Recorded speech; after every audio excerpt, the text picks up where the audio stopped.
So this is the lateral radiograph of the immature skeleton, in which I can see that the um,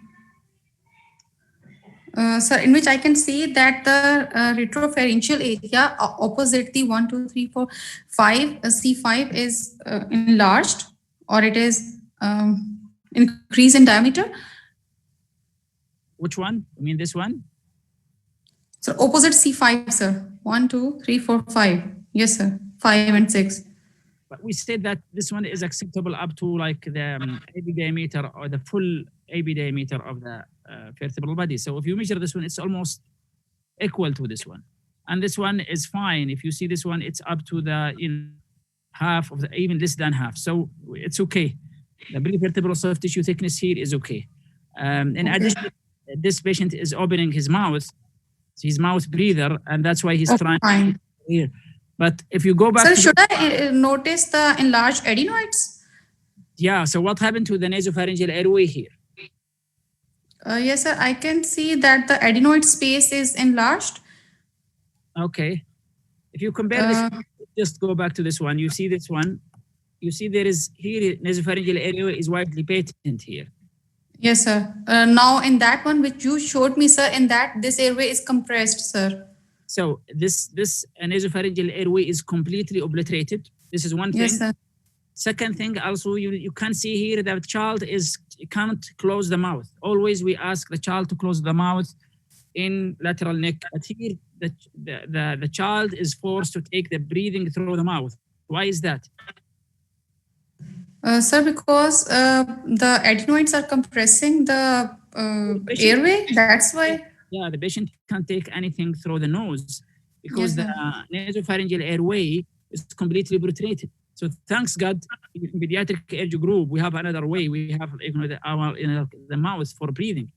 Child could take breathing through the mouth and through the oropharyngeal airway down, bypassing the enlarged adenoid. The family will come telling you or telling the ENT or the general pediatrician that the child can't breathe well through the nose, and he is always snoring. So snoring is a feature of enlarged adenoid. Not only adenoid, if you see there is here a soft tissue. If you concentrate here, there is another soft tissue hanging out from the soft palate. So sir, it will be uvula. This is palatine tonsils.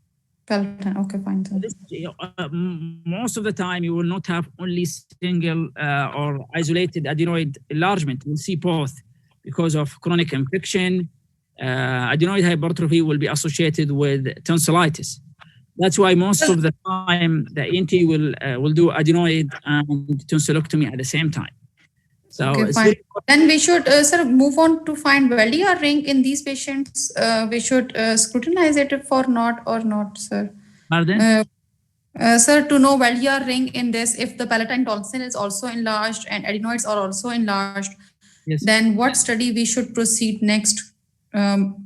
No, that's very common. You know, this is even apparent by direct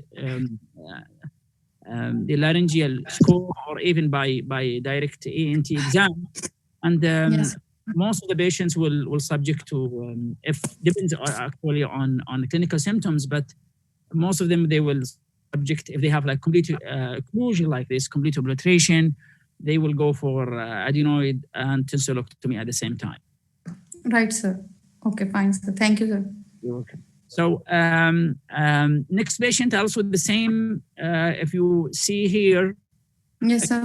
That this is show you the tonsils also is more enlarged and is also hanging very clearly into the hypopharynx. So this patient has more enlarged tonsils. If you can see it here. Yes, sir, I can see. And even you see, even the oropharyngeal is more. Now even there is no nasopharyngeal airway, and the oropharyngeal airway is almost completely obliterated. So this patient is even more severe upper airway obstruction due to enlarged adenoids and tonsils, and this patient should be immediately referred for ENT. Right, sir. Patients going to take this one. Yes, sir. Sir, this lateral radiograph of the patient, Yes. which appears mature to me, in which I can see that the epiglottis is hypertrophied, giving the sign of thumb sign. Yes. And also in the hypopharynx, I can see that the hypopharynx is also enlarged in diameter. So I will ask the history of the patient about its fever and fever along with some debilitating conditions, and then put it in the diagnosis of epiglottitis, sir. Sir. Okay. So I can differentiate it from the another pathology, that is group on its AP projection, in which stipple sign will be evident. But however, this is epiglottitis, and it is a highly debilitating condition. So urgent, put it in the antibiotics, sir, and urgent referral, sir. 280. Thank you. Yes, Thank you sir. so much. Excellent. Yes. We see this one nowadays very commonly. I know it's very serious pathology. You need to recognize it immediately, but we don't see it very commonly nowadays. And why is that? Sir, because we can see on and off, we can take on and off antibiotics, or we used to take antibiotics on and off. But antibiotic was there since a long time. Right, sir. So sorry, I can't. Okay. Answer Nowadays, this. people are having some sort of discussions in the media regarding the vaccines, the corona vaccines, and this entity actually, by virtue of the vaccines, we don't see it anymore because it has been caused by anyone from the audience. What's the causative, most causative organism for epiglottitis? Sir, Haemophilus, beta hemolytic streptococci, sir. the Haemophilus influenza type of bacteria usually cause hepatitis, and we have it. I'm sure it's even in Pakistan. We have it in Saudi Arabia among the vaccination panel. So all kids will get vaccinated. Yes, influenza vaccine is available in Pakistan, sir. We used to give vaccines in children. That's why we don't see it anymore. Almost now, for the last case that I saw is 10 years ago. Since 10 years, despite daily seeing more than 300 X-rays and lateral neck soft tissue radiographs, I didn't see any more, epiglottitis. Right, sir. Sir, I'm provided with lateral soft tissue neck of a skeletally immature patient. Yep. And in the lateral images, I am able to appreciate that there appears to be Yep. and the patient is unable to close the mouth, and there appears to be a soft tissue, likely, I think it's palate, which appears to be narrowing down the oropharynx, and arbitration of the nasopharynx is also noted because of the enlarged soft tissue in the adenoid region, likely enlarged adenoids. Yes, sir. And distension of the hypopharynx, and since the patient is unable to close the mouth, so he's likely a mouth breather, and epiglottis appears to be of normal size. So this could be soft tissue, could be adenoids, which is compromising the nasopharynx. Okay, I agree with you. The nasopharyngeal airway is obliterated up to 50% of the lumen, and you can see Right, that sir. it's large. Soft palate is fine. I didn't see any large palatine tonsils. But there is Right. as you said, there is distended hypopharynx. Why the hypopharynx is distended here? Is there anything? I think I'm sorry to interrupt, sir. I think there appears to be increased soft tissue thickening in the anterior part of the neck. Mm-hmm. What about the subglottic regions? What about this one? What is there any abnormality here with the trachea? Is the trachea? Yes, sir. It appears to be stenotic. Sorry, it appears to be stenotic. So that might be the reason of the distension of the hypopharynx. Mm-hmm. And this could be some traumatic injury. It could be due to some iatrogenic injury. It could be some soft tissue lesion, a benign lesion, most probably in a child. Could be a hemangioma, or it could be due to endotracheal tube prolonged injury that led to the stenotic appearance. So further, I would. Dr. Sana, if you give a history that the family reported that the child was completely normal till like 5 days ago when he started to have some sort of flu, and then febrile, then having abnormal sounds. So I would like to have a frontal view. If that could be a group, I would like to look for the frontal views to see if it's group steeple sign. Okay, fantastic. But before moving to the frontal, do you see any of what is these things? These linear obesities. Does it have any name? This one? So sorry, I can't think of anything right now. This. Let's move to the. Okay, so this is the frontal of the baby. Right, sir. The frontal X-ray of a child, there appears to be narrowing in the subglottic narrowing of the trachea, giving it a steeple sign. So, considering the age and the symptoms, this is likely a case of croup. Okay. So, further, I would refer to the pediatrician for further treatment. So, croup is caused by? So, it is a viral infection. I think it's can't remember, but it's a viral infection for sure. Yes, RSV. Yeah, RSV or para-influenza virus could cause a croup. If this has been superimposed with bacterial infection, what they call it?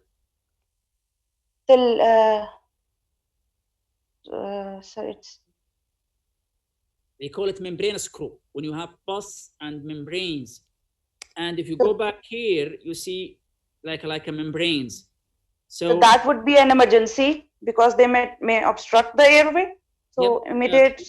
So you need to identify it and talk to the ER physician or the pediatrician regarding the imaging. Right. There is like a layering membrane here at the subglottic regions with very stenotic subglottic airway, giving the steeple sign, or the inverted wine sign, or inverted wine cup sign.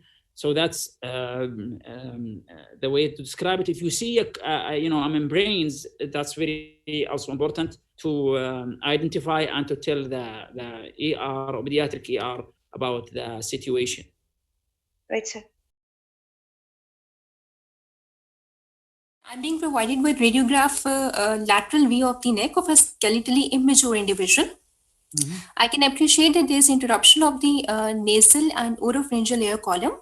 Yep. I can appreciate that the retropharyngeal space is widened, predominantly in front of C3, C4, and C5 vertebral bodies. And there I can appreciate some air within the soft tissues as well. So I'm thinking on the lines of some retropharyngeal abscess. Okay. Can I have some relevant history? Yeah, this patient presented with fever for like 7 days, not resolving by antibiotics. And he has also difficulty breathing. And that's why they brought him to the ER. Right, sir. Then my diagnosis would be retropharyngeal abscess, and I would like to also evaluate the tonsils, as this age group patients might also present with peritonsillar abscess. Mm-hmm. So it looks like some bacterial infection and abscess-like disease process going on. Okay, and what's your next step? Sorry, sir? What's your next step?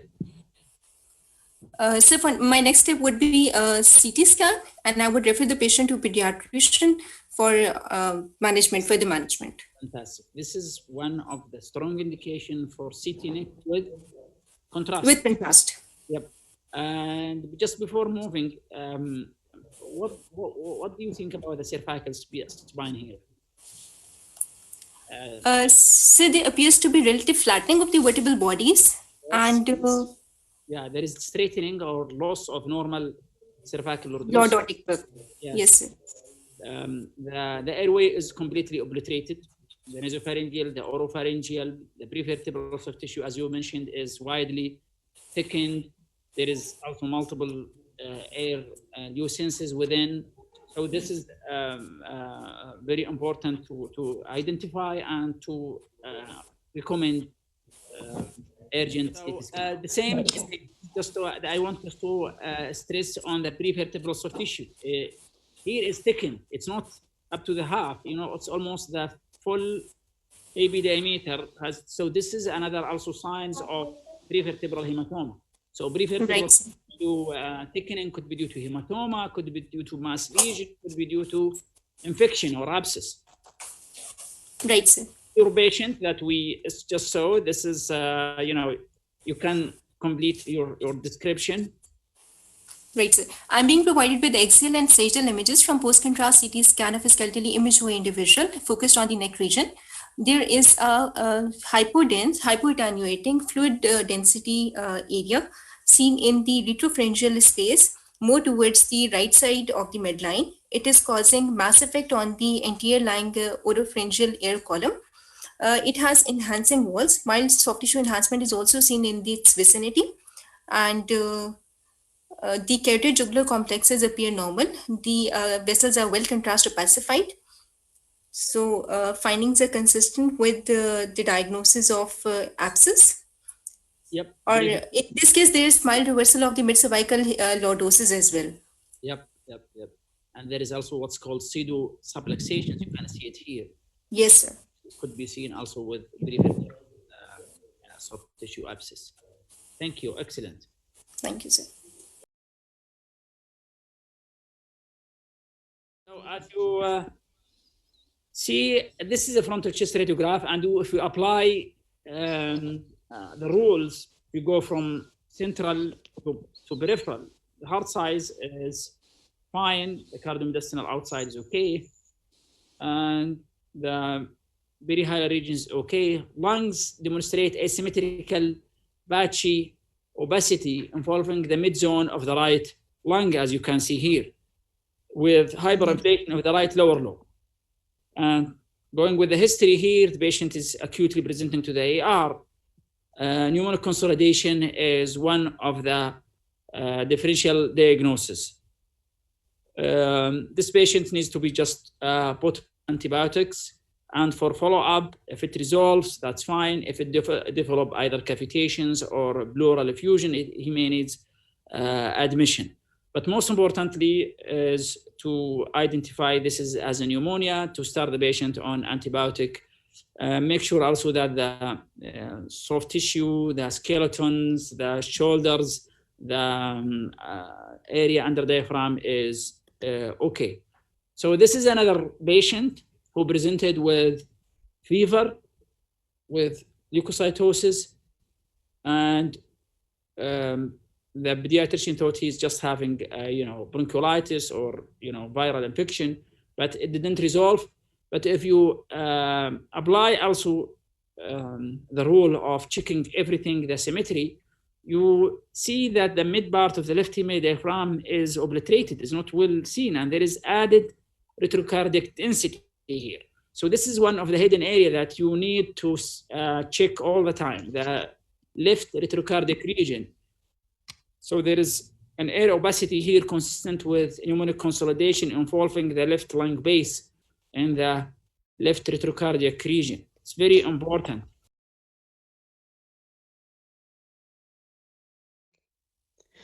So I am provided with the chest X-ray frontal projection of a skeletally immature patient, and there is opacification in the right chest with the ipsilateral mediastinal shift and toward the right side, and few air bronchograms are also noted in the right middle and lower zone. Multiple leads are also noted, likely representing the child is much sick, and trachea is also shifted toward the right side. And there is contralateral, the left lung appears to be crossing the midline. So likely there is loss of volume on the right side. The contralateral lung appear to be normal. The bones appear to be normal. Left CP angle is sharp. However, the right CP angle is blunt. Could be due to any pleural effusion. So my diagnosis is infective etiology with loss of volume, likely to be a collapse in the right lung, the right side.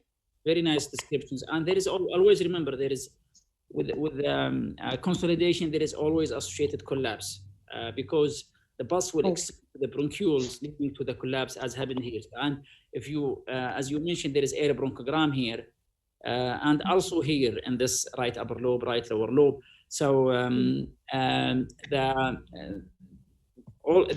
is collapse consolidation of the right lung associated with ipsilateral mediastinal shift and tracheal shift, and compensatory, hyperinflation of the left lung, because the child now is depending mainly on the left lung for breathing. As you mentioned, the right CB angle is not clearly identified, raising the suspicion of associated pleural effusion. So this patient has collapse consolidation of the right lung. Excellent. Okay. I'm provided with frontal chest X-ray of a pediatric patient. I can see there is a homogeneous opacification in the left hemithorax, with causing the mediastinal shift towards the opposite side. Left diaphragm and left postophrenic angle are obscured. Yep. Okay. The visualized lung is only spared in the superior and the left superior part, left upper zone. So with these findings, I would think of a massive pleural effusion causing mediastinal shift. Excellent. So if this only, consolidation here, usually you will not see any mediastinal shift, but there is a consolidation associated with massive pleural effusion, then it will its mass effect and contralateral mediastinal shift. There is also a patchy airspace opacity, not associated significant pleural effusion on the right side. That's why the lung and the mediastinum has been deviated to the right side. So this patient has massive left side pleural effusion or parapneumonic effusions with opacification of the left hemithorax and obliteration of the left cardiac border and left hemidiaphragm. Diaphragm, yes. Again, this is show you the way that the patient may present with the same pathology here, but the way of presentation is different. Exactly, and with the mediastinum and the trachea and the airway has been deviated to the other side. Okay. There's a well-defined rounded soft tissue density max lesion noted in the left upper lobe, which has a well-defined lower margin. However, there is a medial margin and lateral margin are ill-defined. The lesion causing a shift of the mediastinum to the contralateral sides, and the left lower lobe appears the normal with decrease in marking, and the both CP angles are acute. Cardiac size appear the normal. Then the rest of bones appears unremarkable. On these imaging finding, the myopathy differential diagnosis is the pneumonia. Infective etiology, if patient has a history of the fever, then myopathy is round pneumonia, and other could be the localized empyema, but less likely not shape favoring is it. And Dr. Sarna, let's analyze this opacity. Okay, this is rounded, and it's on the left upper hemithorax. Fine. If you see the intercostal space here, the second intercostal space. Widening. Okay, yes, sir. It's widening. And also the rib margins here is not as clear as the rib margin on this side. So we do phrase post-mediastinal mass. Diagnosis. Post-mediastinal mass. Okay. Could be in the kid pediatric age group, the differential could be extra medullary hematopoiesis, the neuroenteric cyst, and the duplication, foregut duplication. Oh, sorry, bronchogenic cyst, sir. What else? What else there in the then kids there? You mentioned duplication. Neuroblastoma mass. Okay, and neurogenic tumors in general. Yes, the neurogenic tumor. Yeah, and most importantly, mention that there is no I don't see calcifications, although it's tough to tell on X-ray. So you have to mention that one of your important negative things that there is no calcification identified. I couldn't see any air fluid levels within the opacity. Okay, but there is widening of the posterior intercostal space. which suggests this is a posterior mediastinal lesion, and you give the differential diagnosis. Okay, so Okay. but and what's your next step for this patient? For the next, I will go for CT chest. With first I confirm the lateral radiograph. Then I further move with the chest radiograph with CT chest with contrast. Yep. Actually, for me, I don't prefer, because it's very clear that it's rising from the posterior mediastinum here, because Yes, it's sir. Margin. wide in the posterior intercostal space. Then I will go directly for CT with contrast to identify. This tends to be a ganglioneuroblastoma. This is X-ray chest frontal projection of skeletally immature patient. There is an area, rounded area of increased translucency occupying right upper hemithorax with no evident bronchovascular markings within it. Rest of the right lung parenchyma and left lung parenchyma are showing normal bronchovascular markings with no evidence of airspace opacification or collapse. Trachea is central. The cardiomediastinal borders are normal. Cardiothoracic ratio is normal. Bilateral CP angles are normal. There is no mediastinal shift. Also adjacent to this translucent area, there is smooth opacification of the adjacent lung parenchyma representing congestion. Bones and soft tissues are normal for age. Based on these findings, I am thinking of either a pneumatocele, which is forming in the right upper hemithorax secondary to some previous infection, or secondary to trauma. This can be a congenital lesion like congenital lobar emphysema or CCAM. But as there is no mediastinal shift and the mass is not expansile, I am ruling out the possibility of CCAM. I will ask previous history of fever and compare it with the previous imaging. Now, the patient has fever. The patient has, family history of TB. If I mentioned this one to you, this patient, the family mentioned that the ankle of this baby was a TB positive. So then this can be a cavitary lesion in the right upper lobe, post-infective cavitary lesion. What about here, the area here? If you check the area here. The hilar region is slightly bulky and more dense as compared to right. If you see the hilar region, bilateral density involving the hilar region, this one and also this one. There is also patchy density here in the lung and also here on the left upper. There is complete collapse of the right upper lobe with, overinflation of the right lobe. So this is called what? If you see this one in adult, you think of what they call the sign.